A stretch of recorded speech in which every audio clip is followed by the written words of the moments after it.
So, according to preliminary projections from Quebec's Ministry of Education, approximately 20,000 new students are expected to be added to the province's public primary and secondary school system during the year, which obviously means the system is going to require new teachers. In fact, about 1,000 new teachers just to meet that demand.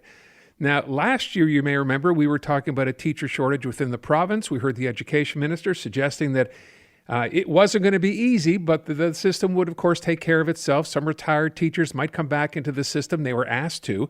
How are we still finding ourselves in this situation then again this year? Kathleen Legault is president of the Montreal Association of School Directors, and she is on the line. Thanks so much for being with us this afternoon. Can we answer that question? Is there a simple answer for that? How did we get to this stage? Well, we're still facing a teachers' shortage, and we know in the Centre de Service Scolaire, we receive already registration for all these new students, so we know there'll be more students.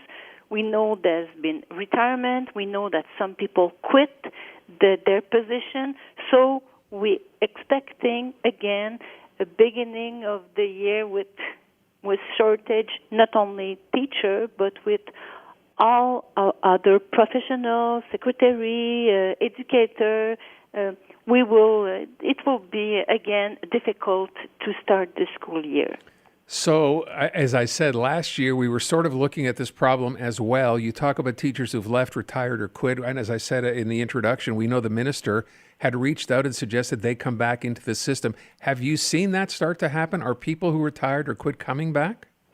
Well, very little people came back. What we're mostly facing is teachers that are not legally qualified. Mm-hmm. And we see more and more of these teachers in our classroom. So it's difficult because they don't have the knowledge, they didn't develop the skills, they didn't go through the internship, so they need a lot of support to be able to give the student a good quality of courses. Yeah, I remember. It's funny you bring that up because, of course, we remember the education minister saying, well, we'll just put bodies in classrooms to help out who don't have that education, as you said. Obviously, that's a bit of a problem. It remains a problem now. Is there a solution here? Well, actually, the Centre de Service Scolaire are making great efforts to fulfill every position available, but at this time, they didn't succeed. Actually, there's still many positions available, and so they're still looking for people. They will still look for people, and will do the best. We know that the teachers that are already in the school, sometimes they will take extra tasks to make up. Mm-hmm. They'll take more groups. They'll work harder, but it's difficult, and also it's difficult because we have a lack of support staff that, should help the teacher, a lack of resources, especially special education technician, professional. So it is not easy. What we can do, we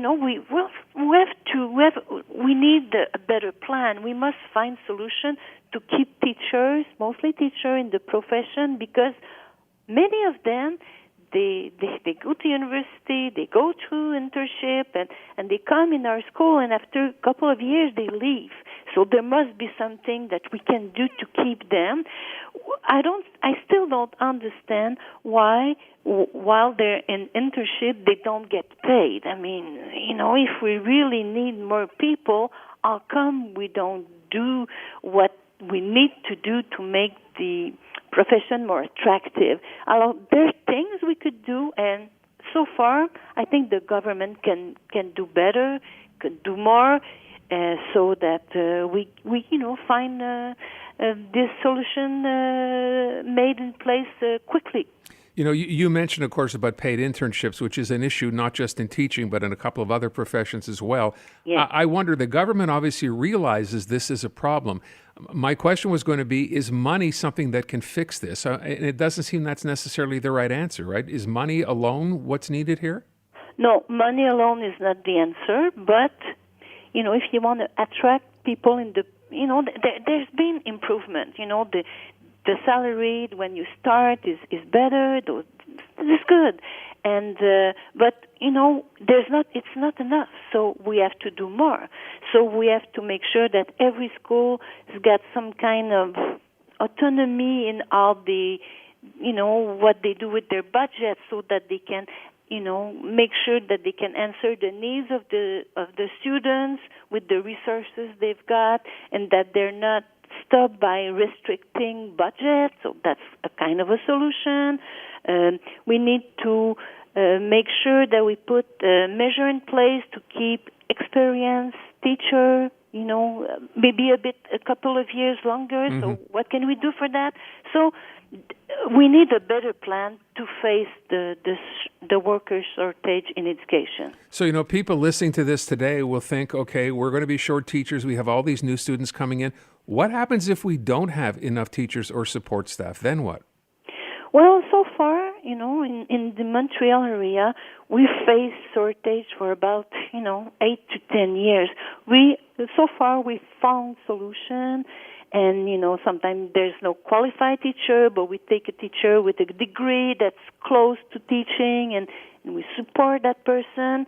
So far, we've been able to go through, but, if we miss 1,000 or 2,000 teachers at the end of the month, it's many, but, it's 1 or 2% of the province. So, it's serious, it's important, but it's not a dramatic issue. Okay. I'm wondering, though, for parents who hear that there will be people in class, as you said earlier, who are not necessarily qualified, and look at that and going, wait a sec, I'm sending my child to a school, to hopefully work with a teacher who can work with my child, and then to find out that person in the room is just there taking up space just to make sure everyone behaves, and a child is really not learning anything. Well, it's true. It may affect the quality of education, so that's why the principal must be able to be walking the school, making sure that the resources are at the better place, and we ask the government to stop sending us a questionnaire, documents, administrative documents to fill out. We miss so much time doing things that gives nothing to the students, yeah, and that give nothing to our employees. So we need to put our energy for the children, yeah, at first, and for our employee just after. So even in education, the bureaucracy is overwhelming. Yes, exactly. I wish you luck. And again, for parents, who are concerned, the government is clearly aware of what's going on. I would just ask you one last question, if you can answer. You talk about teachers who quit the profession after only a couple of years. When you hear from them, what's the reason they quit? Well, they feel overwhelmed by the task. The lack of support staff around the classroom, and the défi, I don't know what's the English name for that. The challenge. The challenges, yeah, are great. The challenges implies children with learning disabilities, children with special needs, a lot of children coming from other countries, speaking other language than French or English. There's a lot of challenges, yeah, and a lack of resources. And people get discouraged and they think, no, I'm not going to do this for 20, 25, 30 years. I don't see how I could do that. So, and then the people that stay, well, they make up for that, and they help the new one, and they help the person with no degree, and after that, they feel it's too much for them also. So we really, really must have a stronger plan to face the shortage. I thank you so much for your time, and obviously I would say to you, good luck. It's going to be quite the challenge. Merci beaucoup. Thank you.